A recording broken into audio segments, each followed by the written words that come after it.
Well, hello again. We are the Three Gigs. That's three guys in glasses, sometimes otherwise known as three older guys in glasses. Today we're going to be talking about negotiating retention. If you've already seen our little definition video on retention, you should do so before this discussion. Otherwise, we might leave you in the dust because this can get a little convoluted. But we're going to talk about how and why contractors should try to negotiate. So maybe as a recap on what a retention is, just so we can get started. The retention is a percentage of money that's held by the owner from the contractor, and the contractor holds it from the subcontractors. So how does this all get set up? I know you get the retention being held by the owner, and then you hold it from me as a subcontractor. Yeah. So, what helps determine whether I should be? Well, so typically it's a 10%. That's the common maximum amount a contractor can hold from his sub, and an owner can hold from a general contractor. Right. But for example, a trade that might come in real early, and let's just use either a grading contractor who on a project we built that had an underground parking structure. It's probably a 24-month project, and in the first 4 to 6 months, all of the grading and the shoring to shore up the earth so you could pour the concrete in the underground parking structure was put in place. Now, once that parking structure gets built and they're starting to frame the stories above it, there really is no risk behind the grading contractor's subcontract and his performance of getting done. It's done. And why should he wait 18 months to get 10% of his $500,000 contract? $50,000 is a lot of money. So in that scenario, you might negotiate that once the concrete is complete, you would release retention for that sub only. Sure. And so most lenders are savvy enough that they realize these trades typically can get their retention released earlier in the project than the balance of the trades that are there from start to finish, like mechanical or plumbing or electrical or even framing, because there can be problems once you even finish the framing. There can be some problems later that you need to get them to come back for. So yeah, like in my trade, underground wet utilities, we were always in relatively early in the project. Hopefully we were in. I hope so. Right after. Yeah. Well, not always. That's another discussion. But many times either right along with the grader or thereafter, immediately thereafter. But we also knew that we had work at the end of the project, just a little bit of work at the end of the project. So our negotiating for retention would be during estimating, quite frankly. We would submit our bids nearly every time and make a statement on it that this is a no retention bid. And I would work with general contractors to say what you get on bid day is a price for a no retention contract. It's going to be lower than if I have to, you hold 10%, or back in the day it was 10%. Now in California it's going to be 5%. Public Works in California it's 5%. So, but if you're going to hold that, then I'm going to charge you more, something that would probably equate to the interest on that money over time. Yeah. But now that's not very much. Back then it might have been quite a bit. So we would start that negotiation in estimating. And then as we would negotiate a private contract, and mine was, to me, it was, if I'm a subcontractor, always represented a private contract to me, because even on a public works project, I'm working for a general contractor. I had the right to negotiate that contract in any way I can, unless there were flow down provisions from the public works agency that would mandate something. Right. And in this case, there were rarely those that would restrict what could be negotiated with the general contractor. So I would go in and try to negotiate strong at the very beginning. See, now I would have a problem with that. I wouldn't have a problem with that, but I would have a problem with that with my bank, because the banks have loosened up. But 10 years ago, I remember trying to get early retention, and the bank looked at me like I had lobsters crawling out of my nose. It was not the thing. And they are more flexible now. Yeah. But to to actually structure something where a important major sub, a sub who, if they screw up, the project is in the literally in the toilet. Yeah, if something blows up while you're to try and explain to the bank there is no retention being held on you, right. is we would have to try and figure out how to do that in math, and maybe it's literally you guys figure out a way that I still get to hold retention of that value, but it's coming from But you someplace see, else. in our perspective, you still have his retention, so And I might negotiate with him that, okay, you can hold the retention on this sub, but I've got such a competitive price, I can win the job. Right. Yeah, I can Exactly right. So you guys can do whatever you need to, So, and you feel like you're holding it on me, Right. even if I negotiate with him to release it for. So what I would do a lot of times is to try to negotiate release of retention at the substantial completion of my work. Right. So I would get it all in, and everything's working. We may tested, not have even started. Well, we may have put slabs down. You got the concrete guys are there, right? Right. Maybe standing up tilt ups or something like that. Maybe the masonry getting started, but or the steel's coming up, but I'm out, right, for the most part. But I know I'm gonna have to come back. Right. And so what I'm going to negotiate with this guy is, all right, there's a value for the stuff that's left, and we know we're smart enough to figure out what that is. So will you release all of the retention except for the value of the work that's left over? And of course, then we would have to negotiate what that work was and place a reasonable market value on that. That seemed to work very well. So we would always start by saying no retention.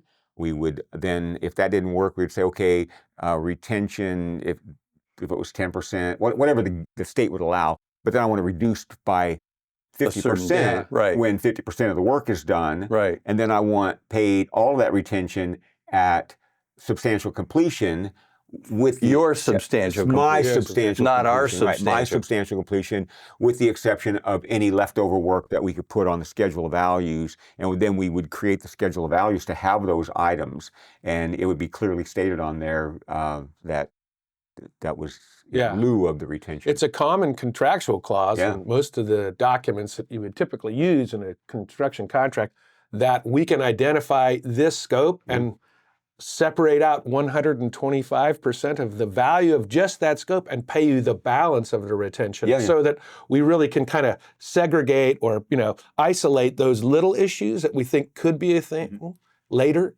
and then pay you the rest to make sure you're whole and everybody's happy. And here's the beautiful thing about that kind of negotiation for him, and then thus for you, is that sometimes in doing the math, we realize, the work that's left over is actually of more value than the retention being held anyway. So, so okay, you guys are good. We'll just so. Which means we might have overbilled and gotten overpaid in some way. As an owner builder, I have used retention when I had, and there are very few times I've had liberty to do it. The lenders are almost always the ones that determine. But the few times I have had that liberty, I have traded retention for either a lower value, a couple of percent savings off the job. I have tied it to a payment agreement where retention would be a certain amount unless I paid, like within 15 days. And then on that payment, then the retention amount would be different, whichever was advantageous to us. The point being is if you're not locked in by the lender, as you said, retention can be a lot of money. 10% of a $200,000 contract, just thinking in terms of percentage, 10% is what, like 2 or 3% of your total fee? Yeah. We just heard it. So- We just heard it admitted Yeah. that they're 40% fee. No, Well, no. but it's a chunk of your fee. In fact, I've had a lot of subs, friends who were, old crusty subs, who said they really tried to work their schedule of values and their numbers such that the retention was basically most of their fee, Right. so that they always got their cash flow. So Their costs and that would be the were always difficulty, being paid. right? Yeah. Trying to make sure that, so we would work diligently to make sure that you always owed us more money than we owed Spent. you Yes. work. Yeah. Right, Okay? right. So that was our. So you're that was ahead our- on your cash Yeah, that was flow. our modus operandi, Sure. right? And I think it's everybody's. Any here- business So, would- so here's the lesson, I think, for owners and general contractors. I think especially owners, and you kind of already mentioned it, how careful the bank is, because they really are in charge of this. And so at the end of the project, let's say that things didn't go as well as they could have, and there are strained relationships, and you have some retention left on my contract, and you think that is the carrot, because you mentioned that a little while ago, that's the carrot on the end of the stick. Right. The sad fact of the matter is that if that retention has already been reduced to half of what it was at the beginning of the project, and I'm on to another project. So imagine, if you will, subcontractor going on to a brand new project, Mm-hmm. and you're screaming at me to come back out and finish For your a little bit of project. retention. Where are my crews best serving my company at that Right. point in time? Right. And it's not on your project to pick up that little bit of retention. I Yeah. know I'm going Right. to get paid that, right? As long as I'm not going to be pointed at for delays on your project, I know I'm going to get that. And so I might, inadvertently drag my feet getting out on your project while I'm over here on this other project where the cash flow Well, and potential is huge. I can make. I'll even say you're not dragging your feet. You got 20 people, Yeah. and you got 5 jobs, and those 20 people are on 5 jobs, Yeah. and here's my job Yeah. over here where we need you to come back. And I need to come back in and clean it up so Right. that I can pick up my $10,000. It's not And- necessarily a strategy of yours. It's just the reality It of is real, but it's not a strategy. I'm not trying to drag my feet, but Right. I'm not going to dedicate the people, to come pick up that $10,000 when I can be over here trying for the first payment of a couple $100,000. Right. So the bottom line is it's really important to negotiate these terms up front, yeah, right? yeah, And then to enforce them along the way so Right. that you're protecting yourself, and to make sure that you're not letting your subs get ahead of themselves from Sure. a billing perspective, so you have your protections. Right. So- Yeah, Right. I think the exception to that would be on a new relationship. If I don't know you well and you don't know me well, I'm not going to scream too loudly about retention because I haven't given you any reason to trust me yet. Yeah. And so I will start the negotiation early on. I'll probably will accept that full amount Yeah. of retention at the beginning, but you can expect that I'm going to be coming back in at some point and asking for a change order of the contract to reduce retention when 50% is done, because now you've seen my practices, you know that I'm putting it into the quality standards of the contract and the specs, and that I'm a good player, Yeah. and that you're going to be well benefited, and you want that good price on the next project, and so on and so forth.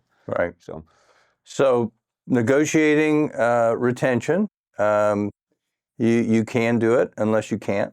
And even if you can't do it, I'd still try Yeah. because Yeah. sometimes you can. And it's 10% or 5% or whatever percent your particular locale has. It would be law. And then hopefully it doesn't get weaponized against you. So that's how to negotiate retention. We're the 3 Gigs, 3 Guys in Glasses. Make sure you like us, subscribe to us, and of course, go see that other video about the definition of retention. Hopefully we've covered it all. We'll see you next time around. Thanks again. Like and subscribe and leave a comment or a question or a statement about something you'd like us to go on and on and on and on and on over. We're out. Bye-bye.